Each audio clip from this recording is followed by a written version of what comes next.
So I don't know much about pictures, but I know there's something wrong with this one, maybe many things.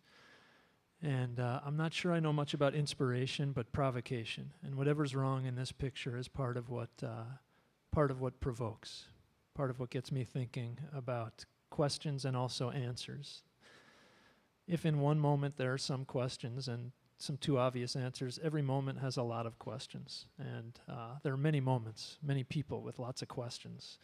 We can always look closer and wonder, then pick a moment to pile into. And while we're thinking about the moment, the particular moment we're paying attention to, we probably also need to think about where we're looking from.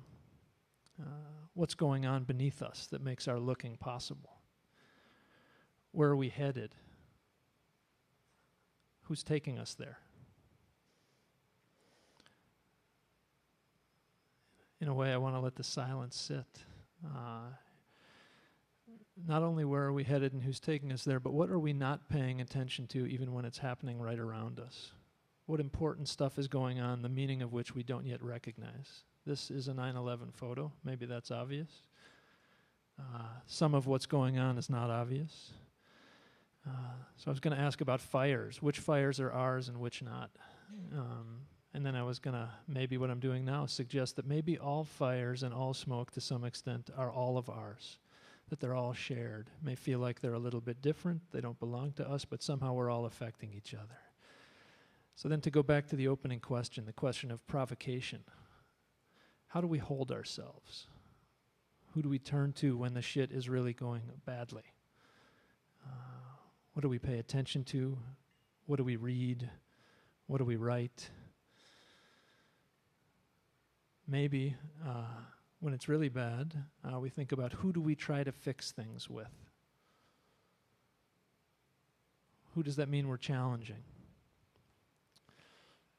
Can't look at this picture without asking what we wear when we try to fix stuff. That was supposed to be a joke. In a way, what I'm asking about is becoming. How do we become who we want to be in the world?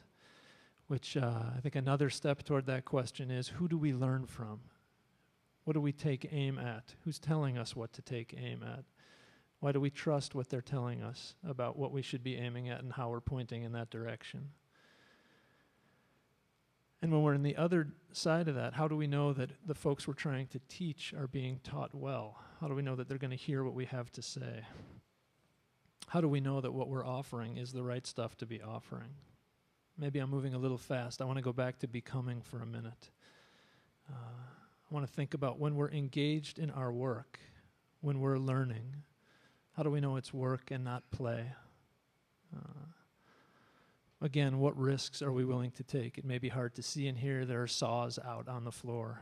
What is the task that these kids are engaged in? What does it matter that one of those numbers on what might be a train is upside down, or that all of them are? And then I want to step back further and say, why all these distinctions? Why pay attention to categories, differences? Why slice things into sections? Why cut things up? Especially when some of the distinctions we're not even ready to spell out. Rump, for example. They couldn't put the U in. Anyway, back to distinctions. All of our actions in the world require judgments, divisions, distinctions, always. What kinds of distinctions or divisions make sense?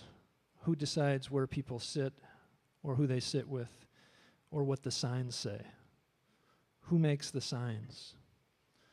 How do these distinctions and identities come to bear on each of us? What do they lead us to do with our hands, our clothes, our eyes? What do we see in front of us, and what do we try to negotiate? How much should it matter that we often can't clearly see the person on the other side? They seem to know who they are, and maybe I think I know who I am, but it's almost as hard not to worry about these assumptions as it is to see them and make progress in breaking them down. There are some assumptions we can make. Here's one assumption. Helping is good. Making a difference is good. We say it all the time. But even here, there's a built-in question. Good for whom? And what sort of help or what sort of difference? And what should we expect in return? The more we look at this picture, the more uncomfortable it may make us. Probably depends how we're looking.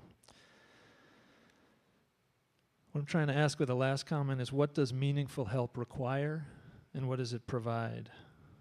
How do we know if what we're doing is making a difference, or the right difference, or enough of it?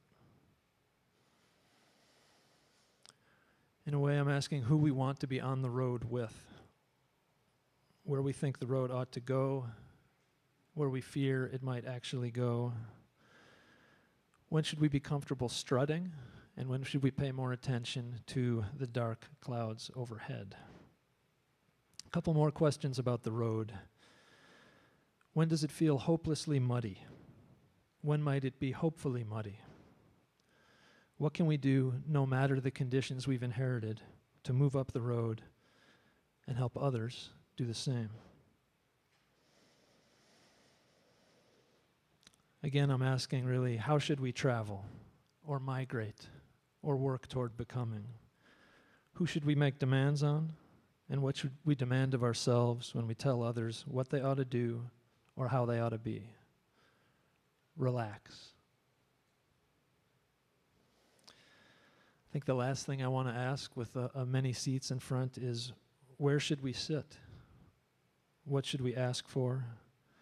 What change can and should we provoke or inspire in the world, and maybe most of all, in ourselves? Thanks.